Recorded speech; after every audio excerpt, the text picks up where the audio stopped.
Like, speak it into existence, speak it into future, basically manifesting. Manifest it all. That's my advice. Like, speak it into existence, speak it into. Hi guys, welcome back to my YouTube channel. I'm Savisha, and today's video I'll be doing part 2 on applying to graduate school and the rest of the process, and all the advice that you might need in order to continue along your journey. Without further ado, let's get into the video. Okay, let's talk about the thing that everybody struggles with: a statement of purpose. We all know that talking about ourselves, it's not the easiest thing, and it's a thing that is very daunting to a lot of people. So yeah, you do have to write a statement of purpose, but most statement of purpose, it's not like the regular what's the other one, the one that you write in undergrad. I really don't remember it right now, but it's more of your purpose. It's not a personal statement. It resembles a personal statement, but it's more of your purpose, your values, your beliefs, and all those things combined together, and your goals and your interests, and how you fit with the school's culture, the school's values, the school mission statement, and all that stuff, which is stuff that you will need to research in order to write your essay. For most people, this is the hardest part of their application. For me, it wasn't, probably because I'm a communications major, and writing is like one of my greatest strengths. So I was able to tell a story in a way that was my life story or my academic journey, or based on the questions that they asked, in a way that was really compelling. So this really does require confidence in yourself, confidence in your goals, confidence, just a whole confidence all around of who you are, and this will get you really far in writing your essay. And don't be afraid to edit. I had to write my essay like 3 times because I was not confident in it. I did not like it. I did not like the way I was portraying myself, so I had to rewrite it. Also, I wrote too much, so I had to cut it down and remove parts, and I had to have it revised over and over and over, and I had like 3 different people look at it. I read it out loud. Like, it was, because with me, I like writing, but I don't like looking back at my writing because I become very self-conscious and I want to change every little part of it. So that was really the hardest part for me. But writing it all together was like 1, 2, 3. Mainly also because, as I said, remember in the beginning, I mentioned knowing your goals, knowing your interests, knowing everything that you want in the future, short-term, long-term goals. Those things are the things that you'll be writing about in your essay, alongside with, how you align with the school. When you have those written out, it makes it so much easier for you to go back and put them in essay, in Word. Like, that's what really helped me. Editing is important. As I mentioned, edit. You have to. No mistake. You have to make sure them commas are in the right places, the full stop, right places, everything. Capitalization is correct. Your diction is great. Everything has to be edited. Everything has to be basically perfect. Perfect. Don't use words that show any form of self-doubt. Use words that are strong and shows confidence. For example, I am, I will, or you say, I will be a positive addition to this program, and then you state why.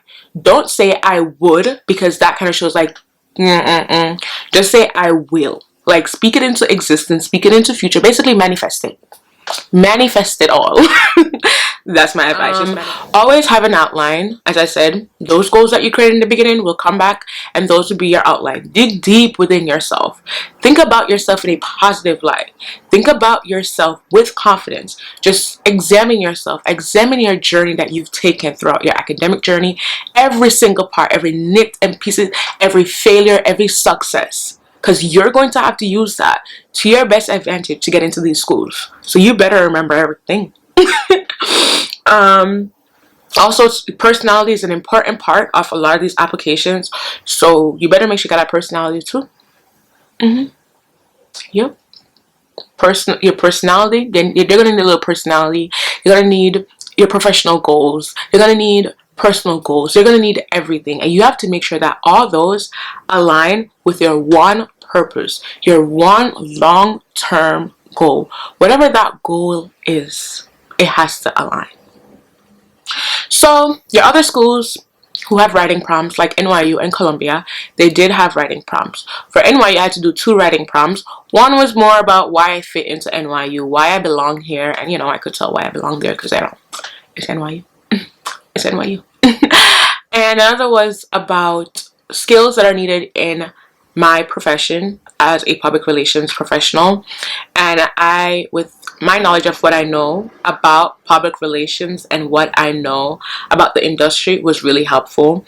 And then also I did a little Google search, a little bit of Google search, and that was really helpful also in determining, how I respond to those questions. And then at the end, I put a little twist to it. Because at the end of my application, I decided I was going to brand myself at the bottom of my application, at the bottom of my essay for that specific prompt. I decided to brand it myself using a few little public relations technique that I've learned.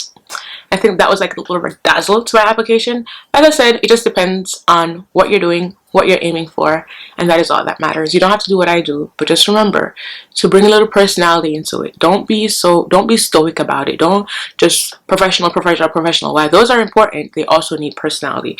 Other schools need to know that while you will strive professionally, academically, you still do have personality and you still do have other things to bring to the table to the community other than just your professional goals and your academic achievements and all that stuff. Columbia had a writing prompt. Yep. They also had a supplementary paragraph. And they had a video essay. Which was really scary to me, but honestly it wasn't that bad. The questions really don't have anything to do with your application.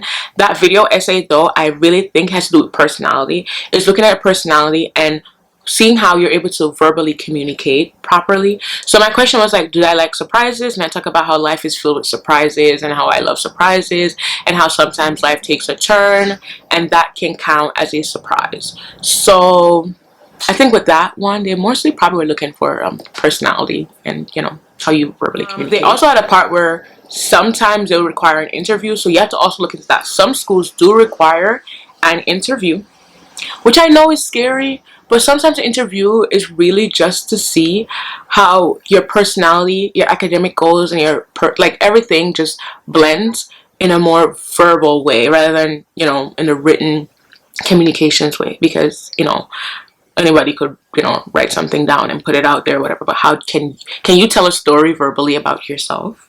Can you present yourself in a compelling way to somebody else? That's what you're trying to find out. My least favorite part. This is my least favorite part. The GRE. Exams. Exams are my weakness. Literally. Okay. Standardized exams are my weakness. Like, they're a weakness. And there's nothing in this world that would get me to sit and take another test like that. Like, I can't do it. I will not do it. It's a weak point for me, and I knew that, and I didn't get the score that I wanted. I also did not really study for it. I started studying like 2 to 3 weeks. My advice to you, I failed here so that you can succeed here. Start studying early. 6 months, 3 to 6 months.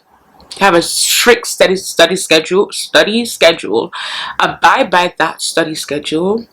Use really great study material. You can find them on Amazon. You can find them on the GRE website. You can find apps online that will help you study.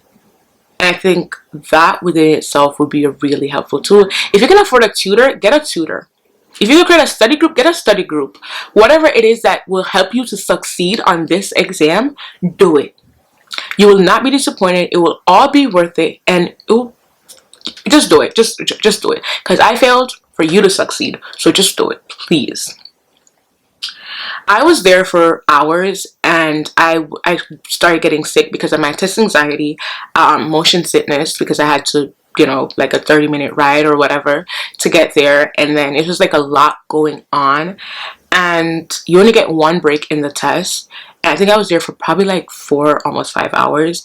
And I think that's what was so horrible, is that you can't really do you're limited to certain things and doing certain things, and you get 1 break for 10 minutes. It's just like, it's not like the it wasn't a great testing environment, in my opinion. And with somebody like me who already struggles with taking exams, or like those kind of exams, it was really rough on me. So I would say just be prepared to know that you're going to be there for a very long time. You only get one break. I don't know if that's for everybody, but I know I only got one break, and it was like a 10-minute break in between, like 2.5 hours or something. And it was just like, it was just too much going on for me. But one thing I'd say, the math, it's not my thing. So if math is your weakness, please work on that, please. The English section wasn't so bad, but the essay section I did extremely great on, and that's because, as I've mentioned before, writing is a strength for me. It's one of my greatest strengths. It's something that I absolutely love, something I have a passion for, hence me studying in communications, and will continue to study in communications. So please remember that. Also, something I didn't do, I want you to do. Get a fee waiver. Don't pay $300 for one exam. You could get that for two. The only reason I didn't was because with the fee waiver, you do have to submit quite a lot of documents. I just did not feel like doing that, even though I should have. But that was just, as I said, it was being lazy on my part. I just didn't really care enough. But you can submit a fee waiver, you get it half off, and you will be able to take two exams for the cost of one, which would be great. Because and you submit this fee waiver on the GRE website, because sorry about that, the GRE website, because they will give you a fee waiver, and it's half off. I'm sorry, I wish it was more, but yeah, it's just half off. Okay, so now I'm going to talk about the schools that I got accepted into. I got accepted into St. John's. Yeah, that was my first application I submitted, and I did get in. I also did get accepted into NYU. And I didn't get accepted into Columbia, but I don't think that was much of a loss for me, because I'm going to NYU, and here at NYU, I didn't know before until now, but I feel like it's my home. It feels right, and it feels like where I belong. I've been viewing like the courses overall. As I said, I did take some of the courses that was offered, and I took them in undergrad. But yeah, I realized that it all aligns with all the goals that I've been working towards. My professors are extremely helpful, and they're really nice. I interact with them a lot, and I talk to them a lot. My classmates are really amazing. I actually like my classmates. I love my classmates. And it's just like the culture at NYU, granted the campus is what it is, I do like it there, mostly because the academic side does align with my long-term goals and my goals overall. I'm actually in New York City, which gives me an upper hand on a lot of things, because I can get more access to internships and jobs and other things that I'm interested in. My school does have a lot of events that help with building skills and, you know, all that stuff. So as I said, I think going to NYU was the best choice for me, and I'm happy I'm going there, and I love it there. Like, I'm really joyful that I got opportunities to be studying here, honestly. And also socially, being in the city, I go out and I meet people randomly, and I just talk to them, and sometimes I add them on social media, and that has to be like one of the best things ever. Like, imagine going out just to sit down and eat, and you meet somebody. It could be anybody too. Like, living in New York City, you could meet anybody at all. Yep. You could sit down next to somebody famous. You could sit next to whoever. It's New York. So I think that was what I, love the most, honestly. And as I said, all my courses that I've been taking lately are some courses I've taken before. So it's kind of like a revision for me, and it's been going good. And I've been here for a month and a half. I started school in September, and it's been great, and I like it here, and I'm excited to see what the future holds for me here at NYU. And yeah, so my video had come to an end. I hope you enjoyed it, and if you guys have any questions, comments, or concerns, you could leave them below. If you have any questions about the academic process overall, I'd be sure to help. So you could message me on Instagram or any of my social media platforms. You can leave a comment down below, and I will get back to you regarding any questions at all. I am here to help. I've been through this, so I could help you wherever I can. And if I can't help you, hopefully I could direct you somewhere that will be able to help you. But thank you guys so much for watching. Don't forget to subscribe. Don't forget to like, comment, and share. And I hope to see you in my next video. Thank you. Bye.